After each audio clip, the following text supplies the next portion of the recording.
ہر مسلمان کو یہ چاہیے کہ وہ پہلے اس مہینے کی اہمیت کو محسوس کرے. یہ مہینہ کیوں آیا ہے؟ دیکھو تو رمضان کے مہینے میں بھی اسی طرح دن اور رات ہوتے ہیں جس طرح عام مہینوں میں ہوتے ہیں. جس طرح عام دنوں میں سورج نکلتا ہے رمضان میں بھی نکلتا ہے، اور دنوں میں غروب ہوتا ہے رمضان میں بھی غروب ہوتا ہے، اور دنوں میں دن اور رات آتے ہیں رمضان میں بھی آتے ہیں. دیکھنے کے اعتبار سے کوئی فرق نظر نہیں آتا رمضان کے دنوں میں اور عام دنوں میں. لیکن اللہ تبارک و تعالی نے اس مہینے کو اپنے ساتھ ایک رابطہ اور تعلق کا اور تقدس کا رشتہ اس کے ساتھ قائم فرما دیا کہ رمضان کا مہینہ یہ اللہ تبارک و تعالیٰ کا مہینہ، اور اس کی مختصر اور آسان لفظوں میں تشریح یہ ہے کہ ہم سال کے 11 مہینے اس طرح گزارتے ہیں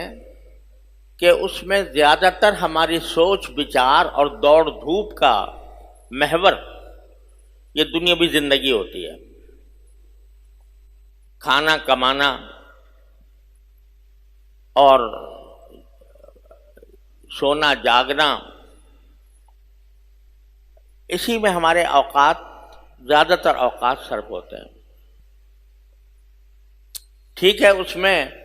اللہ تعالیٰ جن کو توفیق دیتا ہے تو 5 وقت کی نمازیں بھی پڑھ لیتے ہیں، لیکن اگر 5 وقت کی نمازوں کو جوڑ کر دیکھا جائے تو سب ملا کر گھنٹہ 1.5 گھنٹے سے زیادہ نہیں. باقی 23.5 گھنٹے یا 23 گھنٹے یا 24 گھنٹے 23 گھنٹے جو گزرتے ہیں وہ سب ہمارے اپنے ذاتی اپنے کھانے کمانے میں یا اپنے جسم کو آرام دینے میں یا جسم کی تربیت کرنے میں صرف ہوتے ہیں. حالانکہ جب انسان کو پیدا کیا گیا تھا تو اللہ تبارک و تعالیٰ یہ فرماتے ہیں کہ وَمَا خَلَقْتُ الْجِنَّ وَالْإِنسَ إِلَّا لِيَعْبُدُونَ، میں نے جنات اور انسانوں کو صرف اس کام کے لیے پیدا کیا تاکہ وہ میری عبادت کریں. تو اصل مقصد جب زندگی کا عبادت ہوا تو ہونا تو یہ چاہیے تھا کہ 24 گھنٹے ہی عبادت ہوتی، زیادہ سے زیادہ تھوڑا وقت کھانے پینے کے لیے نکال لیا جاتا، تھوڑا وقت جو ہے وہ اپنے بشری حاجتوں کو پورا کرنے کے لیے نکال لیا جاتا، گھنٹہ 2 گھنٹہ 2.5 گھنٹہ، باقی سارا وقت عبادت میں خرچ ہوتا. لیکن اللہ تبارک و تعالیٰ نے یہ کرم فرمایا کہ یہ کہہ دیا کہ بھائی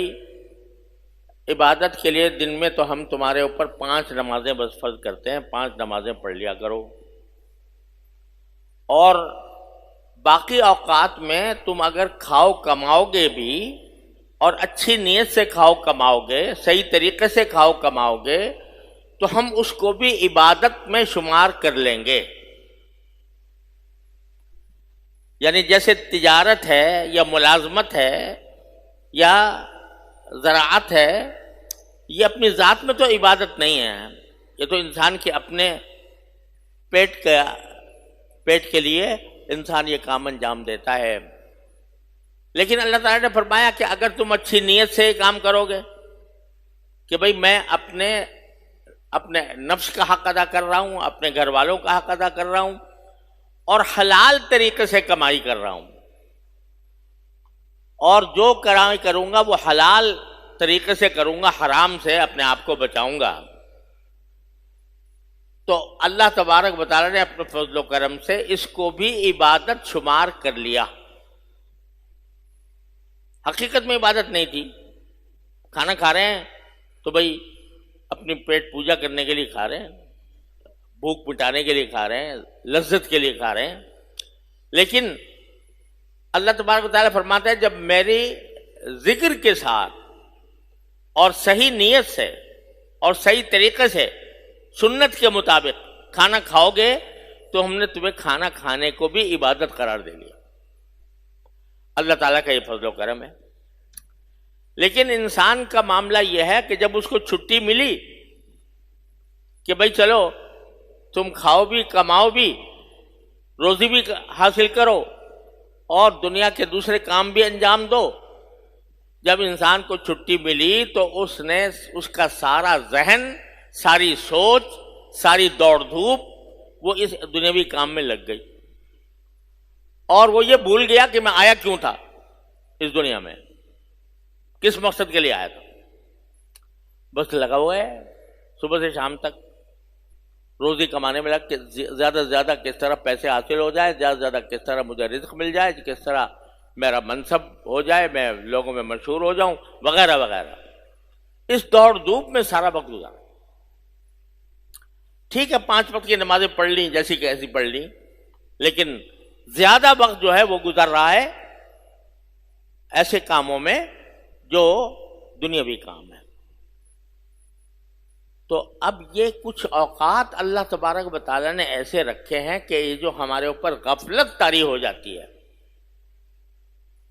عام دنوں میں غفلت طاری ہو جاتی ہے کہ بھائی بھول بیٹھتے ہیں ہم، مارے باندھے کسی طرح نماز کا وقت آیا کھڑے ہو کر جلدی سے کوئی نماز پڑھ لی، بس باقی اور سارا وقت جو ہے ہمارا، ساری دوڑ دھوپ، ساری سوچ بچار وہ مرکوز ہو جاتی ہے دنیا کے کام. تو گویا اصل مقصد سے ہم دور ہوتے چلے جاتے. تو اللہ تبارک و تعالی بعض دن اور بعض مہینے، بعض اوقات ایسے اللہ تعالیٰ نے رکھے ہیں کہ گویا ہم کو پکڑ کر کھینچ کر بلایا جا رہا ہے.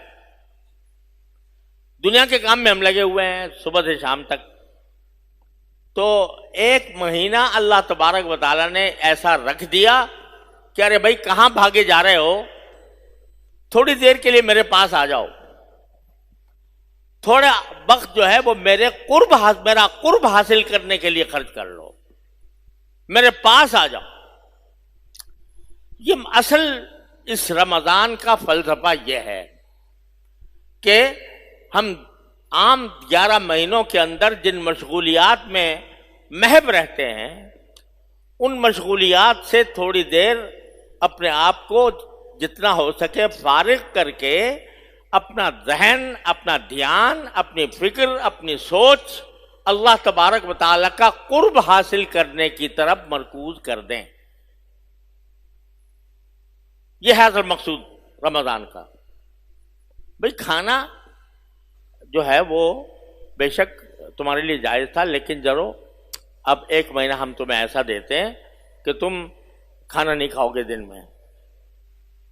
نہ کچھ کھاؤ گے نہ کچھ پیو گے. یہ دن کا وقت تم بھوکے رہ کر، پیاسے رہ کر گزارو گے. کیوں لکھا جا رہا ہے بھوکا پیاسا؟ تاکہ یہ بھوک اور پیاس جس نے 11 مہینے تمہارے کھائے تھے، جس نے 11 مہینے تمہیں اس کام کے اندر مصروف رکھا تھا اور اللہ تعالیٰ سے تم دور ہونے لگے تھے، تو اب ہم تمہیں اس بھوک اور پیاس کا مزہ چکھانا چاہتے ہیں جس نے تمہیں اتنے 11 مہینے تک اپنے کام میں مصروف رکھا تھا. اب تھوڑا اس کو چھوڑ کر آ جاؤ اور اپنی فکر، اپنی سوچ، اپنا دوڑ دھوپ کا محور اللہ تعالیٰ کے قرب کو بنا دو. اس لیے آ رہا ہے بھائی. صرف اتنی بات نہیں کہ روزہ رکھیں گے دن میں اور رات کو تراویح پڑھ لیں گے، بلکہ اس مہینے کو زیادہ سے زیادہ اللہ جل جلالہ کی عبادت میں صرف کروانا مقصود ہے. اس کے لیے ضروری ہے کہ ہم اس کی اہمیت یہ سمجھیں کہ ہم اللہ تعالیٰ سے دور ہٹے چلے جا رہے تھے. اللہ تعالیٰ نے اپنے فضل و کرم سے کھینچ کر ہمیں رمضان میں اپنے پاس بلایا اور اپنا قرب عطا کرنے کی کوشش کہ قرب عطا ہو جائے اللہ تعالیٰ کا. جتنا آدمی اس میں اللہ تعالیٰ سے قرب حاصل کرے گا اتنا ہی رمضان کا صحیح فائدہ حاصل ہوگا اور اس کے نتیجے میں انسان کی تربیت ہوگی.